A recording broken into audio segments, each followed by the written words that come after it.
Hello friends, welcome my YouTube channel club tutorial Saran. दोस्तों, आज के इस वीडियो में मैं आप सभी को बिहार बोर्ड कक्षा 8 साइंस चैप्टर नंबर 7 जिसका नाम सूक्ष्म जीवों का संसार सूक्ष्मदर्शी द्वारा आंखों से देखिए है, इस चैप्टर को मैं आप सभी को पढ़ाने वाला हूं। दोस्तों, आशा करूंगा ये वीडियो आप सभी को पसंद आएगी। अगर वीडियो पसंद आएगी तो वीडियो को प्लीज लाइक और चैनल पर नए हैं तो चैनल को सब्सक्राइब कर लीजिएगा। तो चलिए अब हम लोग वीडियो को स्टार्ट करते हैं। तो ये जो हम लोगों का चैप्टर है, ये चैप्टर नंबर 7 है जिसका नाम है सूक्ष्म जीवों का संसार सूक्ष्मदर्शी द्वारा आंखों से देखें। तो जो सूक्ष्म जीवों का संसार है और उसे हम लोग, इसका मतलब हुआ जो सूक्ष्म जीव का संसार है उसको हम लोग किसके सहायता से देखेंगे, तो सूक्ष्मदर्शी के द्वारा देखेंगे। तो चलिए हम लोग देखते हैं इस पाठ को। विद्यालय में साफ हाथ में दम है स्वच्छता कार्यक्रम का आयोजन था। तो किसी विद्यालय में जो साफ हाथ में दम है स्वच्छता कार्यक्रम का आयोजन लगा हुआ था। सभी बच्चे उत्साहित थे, जितने भी बच्चे थे वो क्या थे, उत्साहित थे। शिक्षक तथा बाहर से आए स्वच्छता कर्मी बच्चों को बता रहे थे कि शौच के बाद पहले, खाने के पहले किसी खाने या पीने वाली वस्तु को छूने से पहले हमें अपने हाथों को अच्छी तरह राख या साबुन की सहायता से साफ पानी से धोना चाहिए। तो जो उनके शिक्षक थे स्कूल के और जो बाहर से स्वच्छता कर्मी थे उन्होंने वो बता रहे थे कि शौच करने के बाद हमें अपना हाथ अच्छी तरह से धो लेना चाहिए, उसके बाद ही किसी खाने पीने वाली चीजों को छूना चाहिए या फिर किसी और भी चीजों को छूना चाहिए। फिर देखिए, पानी और भोजन को साफ स्थान पर ढक कर रखना चाहिए। पानी और भोजन जो है उसको साफ स्थान पर क्या करना चाहिए, हमें लोगों को ढक कर रखना चाहिए। आप बता सकते हैं ऐसा सफाई की जरूरत हमें क्यों है? क्या आप बता सकते हैं ऐसी सफाई की जरूरत हम लोगों को क्यों है? तो अगर हम लोग साफ सफाई नहीं रखेंगे और ऐसी सफाई नहीं रखेंगे तो हम लोग क्या हो सकते हैं, बीमार हो सकते हैं, इसलिए हमें ऐसी सफाई की जरूरत है। आरंभ में बच्चे भी कुछ समझ नहीं पा रहे थे। शुरू में बच्चों को भी कुछ समझ नहीं आ रहा था कि ये क्या बोल रहे हैं। जब उन्हें बताया गया कि हमारे आसपास मिट्टी, हवा, पानी, यहाँ तक कि हमारे हाथ और शरीर के विभिन्न भागों पर भी अनेक जीव है, और बच्चों को उस समय समझ में नहीं आ रहा था कि ये क्या बोल रहे हैं। तो उन्होंने बताया कि हमारे आसपास मिट्टी, हवा, पानी इत्यादि, हमारे हाथ और शरीर जितने भी चीजें हैं इन सभी जगहों पर क्या है, जीव जो है वो क्या है, उपस्थित है। भिन्न भिन्न जीव जो है वो क्या है, अनेक जीव है जो हमारे आसपास में उपस्थित है। ये ऐसे जीव हैं जिन्हें हम अपनी आंखों से नहीं देख सकते। ये बताया जा रहा है ये एक ऐसे जीव है जिन्हें हम अपनी आंखों से नहीं देख सकते।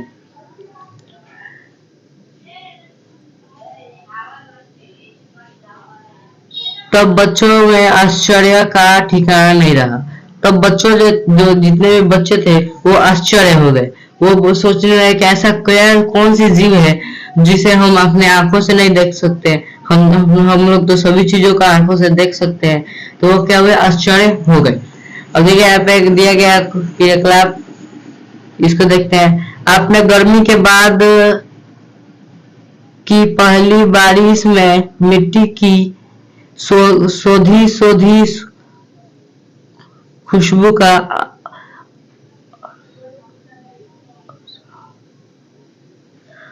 एहसास अवश्य किया होगा। यहाँ पे बताया जाए, आपने गर्मी के बाद पहली जो बारिश होती है, गर्मी जब खत्म होती है तो उस समय एक वर्षा ऋतु जो होती है, जो पहली बारिश होती है, तो उस समय मिट्टी से जब बारिश होगी तो कुछ खुशबू निकलती है। मिट्टी की यह सोधी खुशबू कहाँ से आती है? पूछा जाए मिट्टी के जो सोधी खुशबू है वो कहाँ से आती है? वास्तव में यह खुशबू मिट्टी में पाए जाने वाले असंख्य जीवाणु की खुशबू है। धूल में पानी के छींटे पड़ने पर पानी के छींटे के साथ उड़कर हमारे नाक तक खुशबू पहुंचती है। अब बताया जा रहा है जब पानी जब धूल में छींटा जब उसका पड़ता है तो उसमें वो क्या होता है, उसका जो गंध है वो उड़कर हमारे नाकों तक पहुंचती है। सूखे सूखे धूल में हम इस खुशबू का एहसास नहीं कर पाते क्योंकि जल में घुलने के बाद ही इसकी महक महसूस की जा सकती है। अब बताया जा रहा है कि जो भी हमारा धूल है तो जब वो सूखा रहता है तो उस समय इस महक को हम महसूस नहीं कर पाते हैं। तो इसको हम महसूस कब कर पाते हैं, जब उसमें पानी मिलती है और जब उसका छींटा ऊपर तक उड़ता है और इससे उसका गंध हमारे नाकों तक पहुंचता है तभी हमें पता चलता है। फिर आगे देखते हैं हम लोग, सजीवों का एक ऐसा अद्भुत संसार भी है। सजीवों का एक अद्भुत संसार भी है जिन्हें हम अपनी नन्ही आंखों द्वारा नहीं देख सकते। इनकी एक संसार है जिन्हें हम अपने आंखों द्वारा नहीं देख सकते। ये अत्यंत सूक्ष्म होते हैं, यह बहुत छोटे होते हैं, यह असंख्य अनगिनत है। ये मतलब इनको गिना नहीं जा सकता, ये क्या है, अनगिनत है। इन सूक्ष्म जीवों को विशेष यंत्र की सहायता से ही देखा जाता है। ये जितने भी सूक्ष्म जीव हैं इन्हें क्या किया जाता है, एक विशेष यंत्र की सहायता से देखा जाता है। आपने विद्यालय के विज्ञान किट में यह यंत्र अवश्य होगा। मतलब हम लोगों के विद्यालय के जो भी आपके विद्यालय है उसमें जो विज्ञान किट होगा वहां पे यह यंत्र जो है वो अवश्य होगा। इसे सूक्ष्मदर्शी कहते हैं और उस यंत्र को क्या कहते हैं, हम लोग सूक्ष्मदर्शी कहते हैं। फिर देखिए, आइए हम सूक्ष्म जीवों के एक अद्भुत दुनिया को जानने का प्रयास करें। अब हम लोग जो सूक्ष्म जीव है उनकी एक अद्भुत दुनिया को हम लोग क्या करेंगे, जानने का प्रयास करेंगे। उनके बारे में पूरा विस्तार रूप से जानने का हम लोग प्रयास करेंगे। तो चलिए हम लोग देखते हैं आगे हम लोग क्या दिया गया है।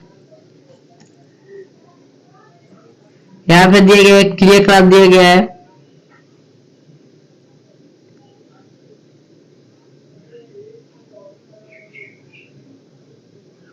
बताया जा रहा है, शीशे के एक गिलास या कटोरे के बीच बगीचे के किसी पेड़ के नीचे की गीली मिट्टी लीजिए।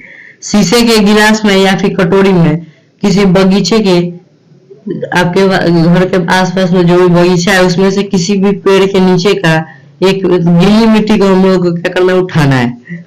उसमें जल की कुछ मात्रा डालकर अच्छी तरह मिलाइए और उसमें हम लोग क्या करना है, जल की कुछ मात्रा डालकर उसे हम लोग को अच्छी तरह से मिलाना है। गिलास को कुछ देर के लिए छोड़ दीजिए। गिलास को हम लोग क्या करेंगे, कुछ देर के लिए छोड़ देंगे। धीरे धीरे मिट्टी के कण गिलास या कटोरे के पेंदी में बैठ जाएंगे। धीरे धीरे करके जो मिट्टी के कण है वो क्या होंगे, गिलास या कटोरे के पेंदी में बैठ जाएंगे। अब आप गिलास के पानी की एक बूंद स्लाइड पर लीजिए और अब आप लोगों को क्या करना है, पानी जो गिलास में जो पानी बच जाएगा ऊपर उसमें से एक बूंद स्लाइड पर लेना है। स्लाइड क्या होता है, जो भी हमारे सूक्ष्मदर्शी है उनमें एक स्लाइड पाया जाता है, उस पर हम लोगों को लेना है। अपने शिक्षक की सहायता से स्लाइड का सूक्ष्मदर्शी द्वारा अवलोकन कीजिए। अब हम लोगों को अपने शिक्षक की सहायता से स्लाइड का अवलोकन करना है।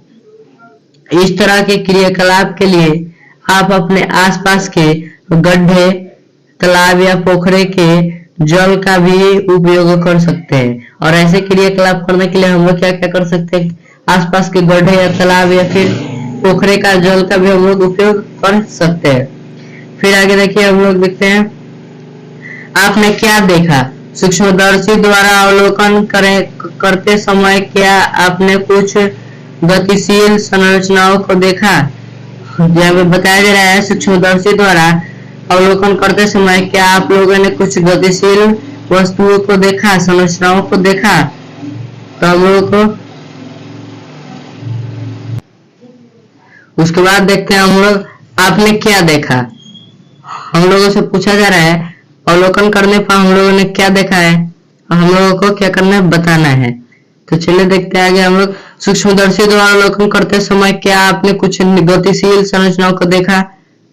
हम लोगों को बताना है कि सूक्ष्मदर्शी द्वारा अवलोकन करते समय क्या हम लोगों ने कुछ गतिशील वस्तु संरचनाओं को देखा? वास्तव में ये गतिशील संरचनाएं जिन्हें हम अपनी नंगी आंखों द्वारा नहीं देख सकते हैं सूक्ष्मजीव हैं। वास्तव में जो ये संरचनाएं हैं जिन्हें हम अपनी आंखों द्वारा नहीं देख पा रहे हैं, ये क्या है? सूक्ष्मजीव है। वर्ग 7 में पौधों में पोषण अध्याय में आपने मृत परजीवी पोषण के बारे में जानकारी प्राप्त की है। कक्षा 7 में हम लोगों ने पौधे में पोषण अध्याय में मृत परजीवी पोषण के बारे में हम लोगों ने पढ़ा है। नमस्थान पर रखे रोटी या पाव रोटी के टुकड़े पर 2-3 दिनों के बाद हल्के भूरे काले सफेद धब्बे ऊपर आए थे। मतलब नम स्थान, पहले हम कहते हैं नम स्थान क्या होता है? नम स्थान जहाँ पे नमी का स्त्राव हो, जहाँ पे नमी पाया जाए। उसके बाद बताया जाए जहाँ पे नमी, जैसे मान लीजिए नमी छोड़िए, आप क्या करते हैं, पानी में पाव रोटी को आप लोग क्या करते हैं, या फिर रोटी को पानी में भिगा कर कहीं पर रख देते हैं। 2-3 दिन बाद आप देखेंगे कि उसके ऊपर काले भूरे रंग के सफेद धब्बे पड़ जाएंगे। यहाँ भी उस क्रियाकलाप को आप दोहरा सकते हैं। यहाँ भी हम लोग उस क्रियाकलाप को दोहरा सकते हैं। उस पाव रोटी को स्लाइड के पास ले जाकर उससे हम लोग देख सकते हैं। पाव रोटी पर उभरने वाली धब्बेदार संरचनाओं का अवलोकन आवर्धक लेंस या सूक्ष्मदर्शी की सहायता से कर सकते हैं। अब यहाँ पे जो रोटी या फिर पाव रोटी के ऊपर जो भी ये संरचना सफेद धब्बे आ रही है, इसे हम लोग किस चीज से देख सकते हैं? इसे हम लोग आवर्धक लेंस या सूक्ष्मदर्शी के द्वारा देख सकते हैं। वास्तव में ये धब्बेदार संरचनाएं सूक्ष्मजीव ही है, और वास्तव में जितने भी धब्बेदार संरचनाएं हैं ये भी क्या है? सूक्ष्मजीव ही है। अब हम लोग देखेंगे सूक्ष्मदर्शी के बारे में। सूक्ष्मदर्शी क्या है? अब हम लोग सूक्ष्मदर्शी के बारे में जानने वाले हैं। आप अपनी आंखों से किसी हद तक छोटी वस्तु का अवलोकन कर सकते हैं। हम लोगों को बताना है आप अपने आंखों से कितनी हद तक छोटी वस्तुओं को देख सकते हैं। क्या आप आपकी माप बता सकते हैं? क्या आप उसकी माप बता सकते हैं? आपको जानकर आश्चर्य होगा कि हम अपनी नंगी आंखों से अधिक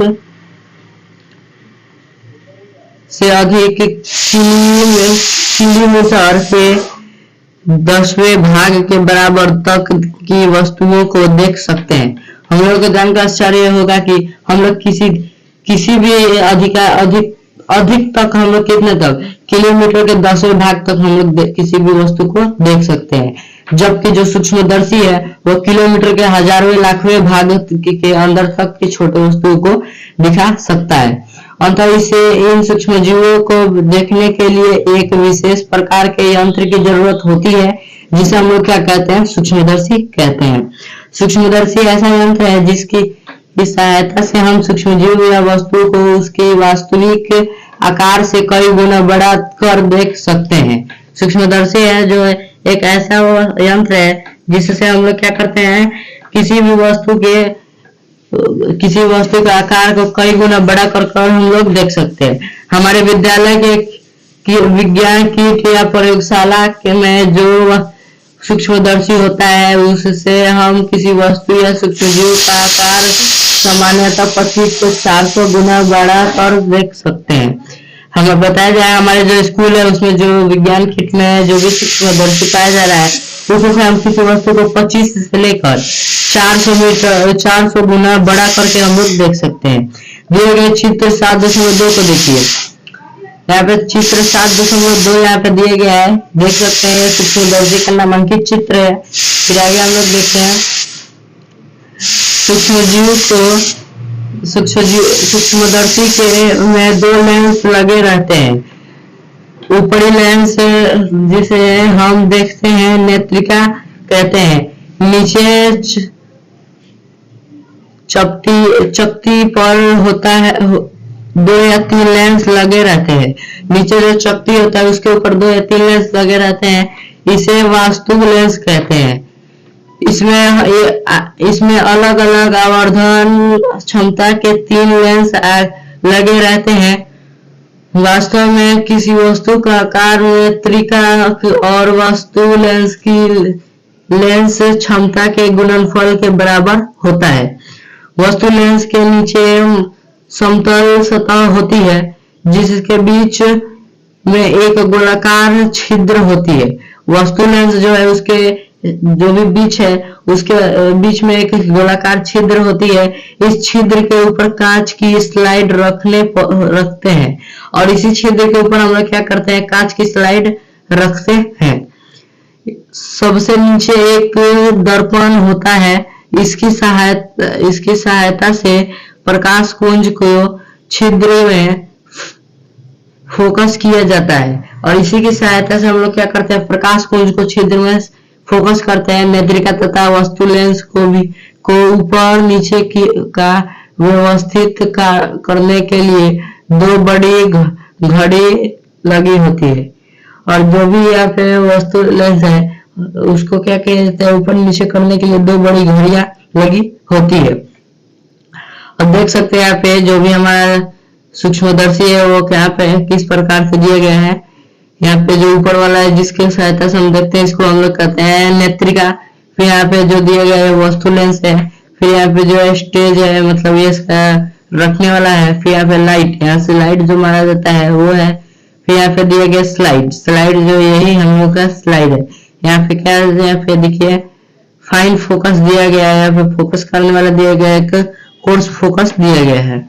इन सभी चीजों का यही जो है वो क्या सूक्ष्मदर्शी के पार्ट है।